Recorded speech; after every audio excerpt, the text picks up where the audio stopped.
welcome students. So my name is Forrester and I'm going to be doing a little lesson for you all today. So today we're actually going to be doing a lesson on subject and verb agreement. Good, so we're going to go through that and see what it's about and see if we can analyze it a little bit.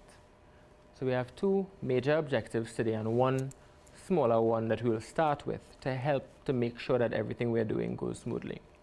So we're going to analyze sentences to identify the subject and the verb, and we're going to choose verbs to agree with the subject and number. And before we go through all of that, we actually have a little piece where we're going to go over singular and plural, right? That concept, and specifically as it pertains to nouns in this case to start, right? Very good. So a singular noun names one thing. So any noun that gives name to one singular thing, one single thing, one thing only, is singular, right? So we have an example here of a picture, and the picture shows a car, one car. And the noun for that obviously would be the word car. So that noun there, that word, is singular because it refers to only one thing. So you have ball. So you have one ball, it's singular. And if you were to have more than one thing, it's plural. And a plural noun names more than one thing, as I would have just said. So for the same example before where you had one car, now you have many cars. So cars, the word cars there is plural because it's telling you about more than one thing. And as before, if you had one ball, then it's singular. And if you have two or three or five or how many ever, it's many balls. So it's plural that time. So singular one, plural more than one. So we have a nice list here that shows you different ways that you can go through it. So you have child as is singular, you're referring to one child. But if you have more than one, you use the word children. So the child is playing outside or the children are playing outside. So you have those two depending on whether you're referring to singular or plural. So there and there, both singular and plural are the same. So you have fish, fish, foot, feet. So you have one foot, so you have 2 feet. You have goose as in one, you have geese multiple. Let's go down. So you have a funny one here where you have octopus as singular, you have octopi as plural. Good. You have tooth, you have one tooth, or you have teeth, you have many teeth. Right, so you have woman, straight down to the bottom of you have women. Singular, one woman, plural, a few women, or 2 women, or how many ever, more than one. Right, so now what I want you to do is we're going to read a few things and see whether or not you think the noun is singular or if it's plural. So remember, singular will mean it's referring to one thing, and plural will mean it's referring to more than one thing. So let's go. So the bats fly through the house and scare the children. So are they talking about one? Are they talking about many? So if you read it through and you think about it, you'll realize that what they are talking about there is more than one bat. So it would have to be plural. So hopefully you got that answer. So if they were saying the bat flew through the house and scared the children, then they would be talking about one singular bat. But in this case, it's actually more than one, so it's plural. Then we have the trees sway in the breeze as if dancing. So are they referring to one tree? Are they referring to multiple? How many are they talking about? Is it singular? Is it plural? So think about it, and this is another example of plural. So trees here would be plural, just like bats would be plural in the previous one. And here we have the boy likes to play with his toy. So would this word here be singular? Is it referring to one, or would it be plural? Is it referring to more than one? And if you said that it's singular, then you would be correct because you're talking about one particular boy here. So it's only one, so it has to be singular. Singular, single, single, one. Right. So now we have the meat of it where we are talking about subject and verb.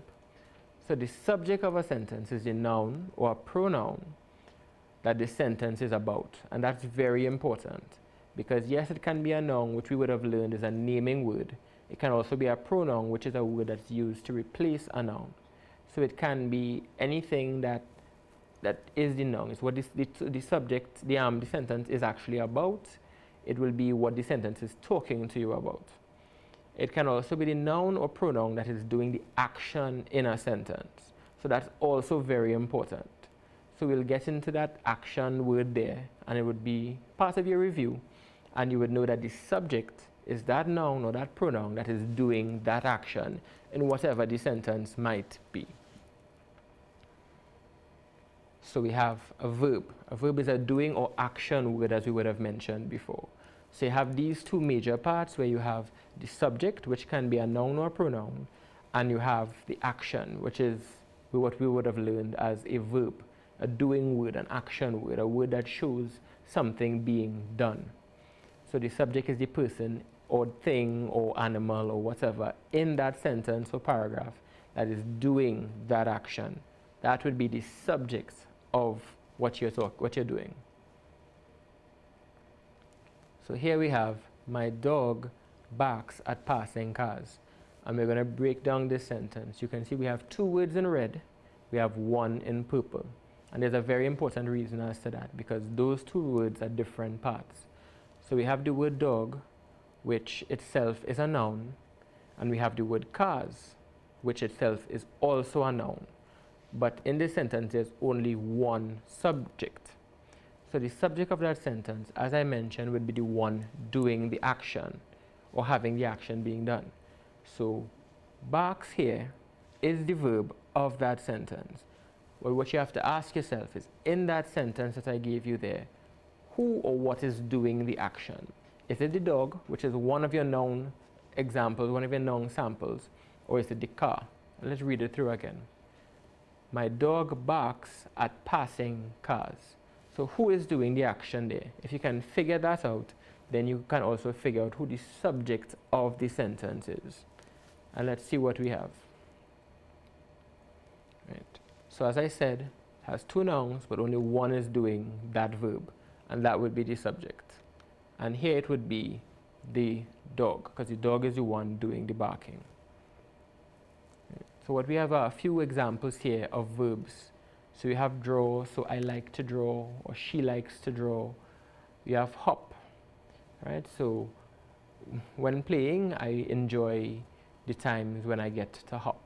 You have jump, you have read, you have write, you have dance, dive, swim. And each and every one of these would be an example of a verb. They are all actions that you can do and things that can be done. So that's how you can figure out what the verb is as well. If you want a little hint, think about things that can be done in a sentence or a paragraph, and more than likely, they would be a verb. And then you have this other set here where you have apple, ball, bed, bird, boat, boy, bread, and car. And all of these here would be examples of nouns. Very good. So we would have had the verbs before, which are the actions that can be taken. And now we have the nouns, which are the ones who can do the actions, because they are the people, places, animals, or whatever that can take those actions into consideration.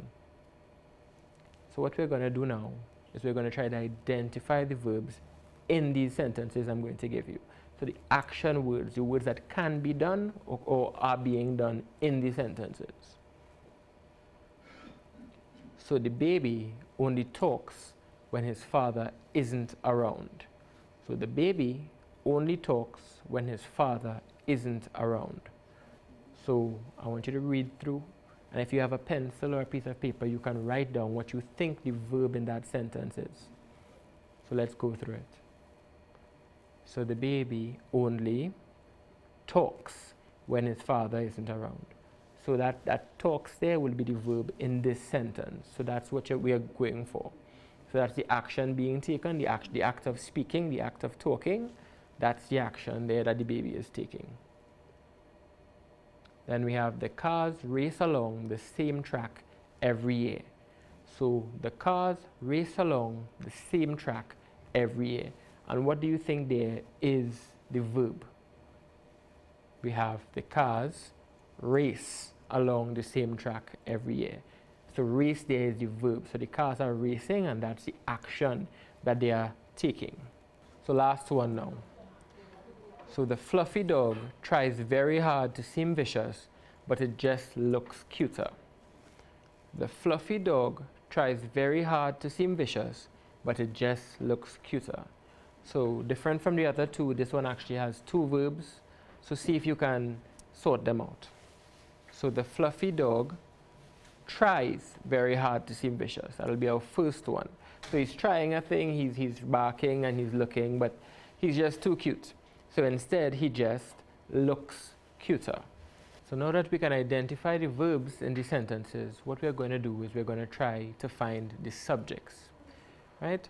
So we're going to identify the subjects using those verbs that we have already found. So it's the same sentences, but what I want you to do is see the one doing the action, and that will give you the subject of these sentences. So again, same sentence, the baby only talks when his father isn't around. So who is that sentence about? Who is the one doing that talking when his father isn't around? Is the father the subject of the sentence, or is it the baby? Because those are the two nouns that you would find there, right? So baby would be the subject of this sentence, because that's the one doing the talking, that's the one that it's mainly about. Second one, the cars race along the same track every year. Just like before, you actually have two options for what it might be, because you have the track and you have the cars. So what is this sentence actually about? Who is the one doing the action?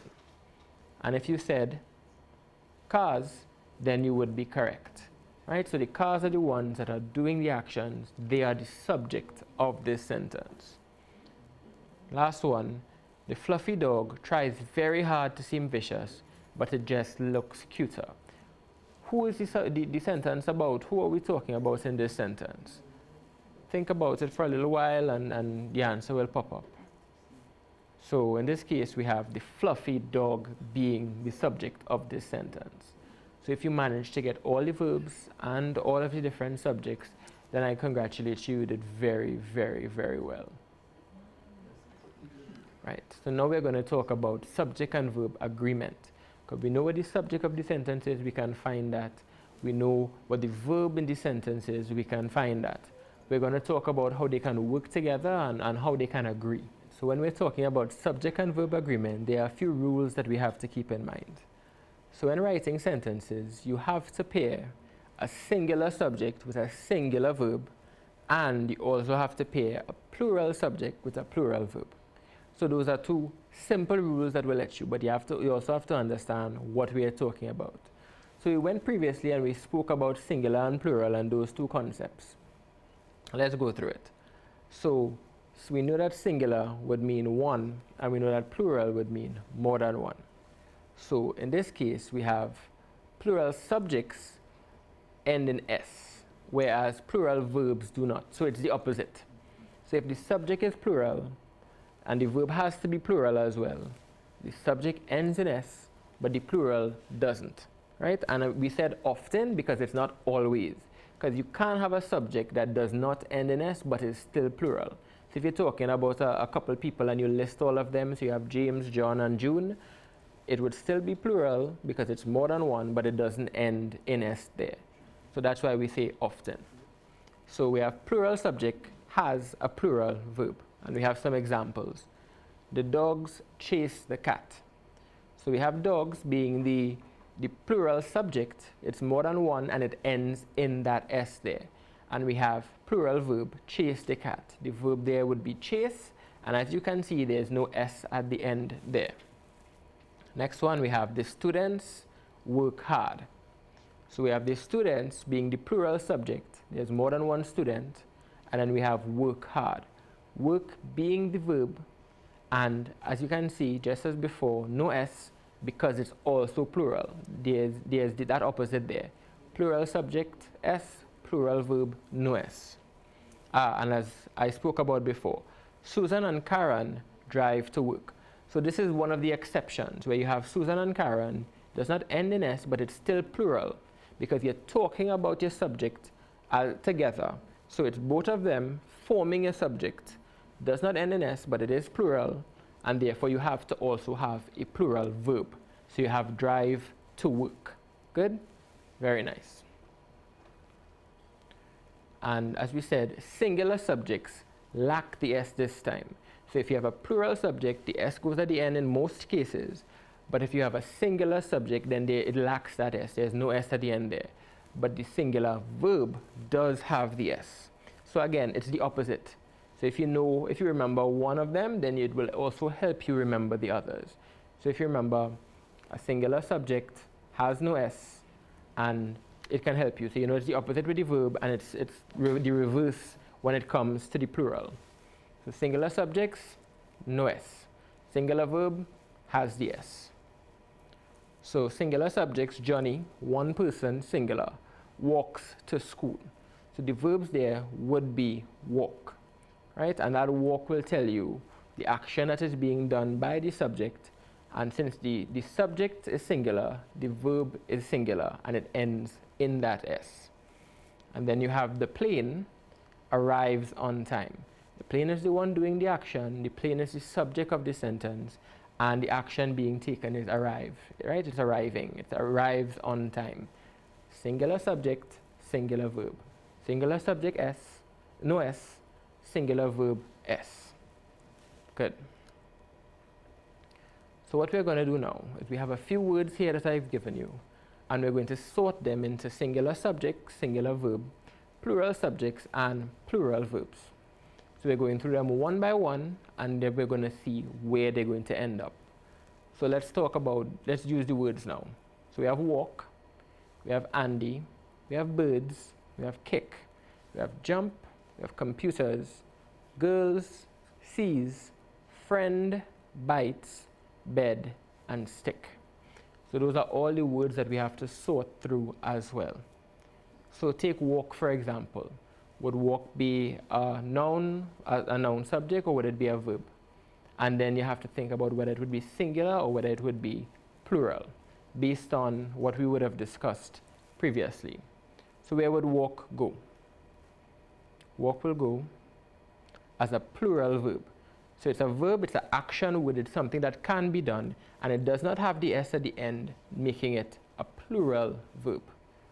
So let's go with Andy now. Would Andy be singular? Would it be plural? Would it be a subject? Would it be a verb? And Andy would actually be a singular subject. So it's one person you're talking about. It will have to be singular, right? So singular subject, and we have a plural verb so far. So now we have birds. Subject, verb, singular, plural. Same question. Birds would fall into a plural subject, right? So it's more than one bird. That S at the end there will tell you that it's plural, and because it's plural, and it's a noun in this case, it will be your plural subject. Then we have kick. Where do you think kick would go? So kick will go as our second plural verb, right? So no S, lacks the S at the end, that makes it the plural in this case. So we're using the rule and we're going through it. We have jump. So jump will go another plural verb, right? No S, it will be used with a plural subject, which, as we know before, has a S at the end in most cases. Right? So we have computers going on next, and computers will it be another plural verb? I don't know. Plural subject in this case. So we have computers, you have the S at the end there, they're talking about more than one. It will be plural, and it's a noun in that case, so it can be a plural subject. We have girls, which fall under the category of plural subject as well. So more than one girl, and the S, plural subject. So we have sees. Where will sees go?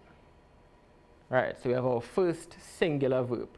So you have that verb there, that action word ending in S, telling you, yes, it is singular. It will be used with a singular subject as well.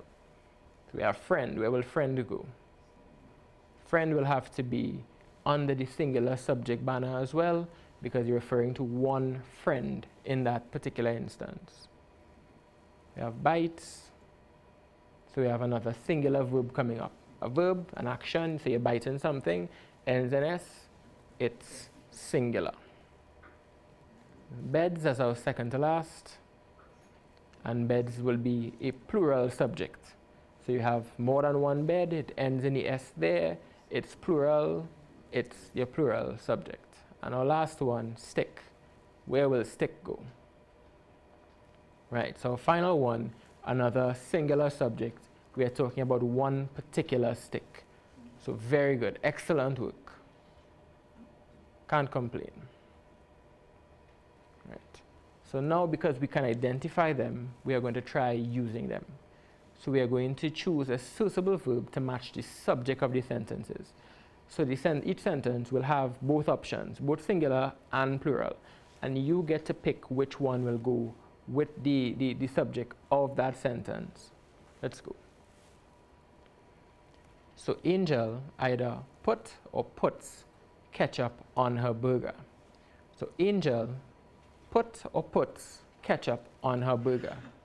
So which one do you think it will be? Will Angel be a singular subject or a plural subject, and which word will you have to pay that with for it to be, for the subject and verb agreement to be there? Right, so Angel is singular, so you have to put it with a singular verb as well. And the singular verb, as we said, is the one that will end in S. So Angel puts ketchup on her burger. Excellent work. Moving on. He thinks that he is overly smart. So he thinks that he is overly smart. So in this case, we are not using a noun, we're using a pronoun. I would have mentioned that it can be used with pronouns as well for your subject. So we're using he, and which one do you think it will go with? Is he singular, is it plural? And which verb will match up with it? Let's see. Right, so he thinks that he is overly smart. Singular subject, singular verb. And the singular verb will be the one that ends in S. We drink or drinks water a lot during hot days. So we drink or drinks water a lot during hot days. So we have we, another pronoun being used there. And will that be referring to one person? Is it you alone? Is it more than one person? So would that be singular or plural? And which verb would match up there? Let's see. Right. So this one will actually have to be a plural verb. And we know that the plural verbs have no S at the end there. So it's actually we drink water a lot during hot days. Good stuff. Last one. They sing or sings a lot while driving. So again, two particular options. So you have they. Ask yourself, is they singular, is it plural? And sing or sings, which one will match up? So a lot while driving. And there the answer would be they sing a lot while driving. So it's plural subject, plural verb. And hopefully you would have gotten all of them to match up properly. Good job. So now let's go over what we would have learned from the start of this lesson to the end of it so far. Right, so the term singular refers to one thing, whereas plural refers to more than one. So singular, single, one, or plural, more than one. So whether it's 2, whether it's 3, whether it's 79, how much ever it is. If it's more than one, then it would be plural. And if it's only one, then it's singular. So the subject of a sentence is the noun that the sentence is about. It is also the noun that is doing the action in the sentence. So who or whatever the sentence is telling you about mainly, that is the subject of that sentence. And another hint about it is it's the one in the sentence doing the action. Good? So if you have somebody kicking a ball, whoever kicking the ball, that's probably the subject of that sentence. And we have a verb as an action word, and it tells you what the subject of a sentence is doing. So whatever action is being taken in that sentence, that will be something that would qualify as a verb. Right? So we have singular subjects need singular verbs, and plural subjects need plural verbs. Another very important thing to remember. So where you make sure that you have your subject and your verb agreeing with one another. And remember, singular subject does not end in S, but a singular verb does. Plural subject has an S at the end, but the plural verb does not. So it's always going to be an opposite relation in the regular cases. And of course, there are usually exceptions, but those are things that we have to learn and that we have to practice and that we have to go through with time. So hopefully you all learned something, you all went through a review and you all had a good time. And if you need more, have your parents visit learn.moe.gov.tt for your ECCE primary and secondary school needs. Thank you very much.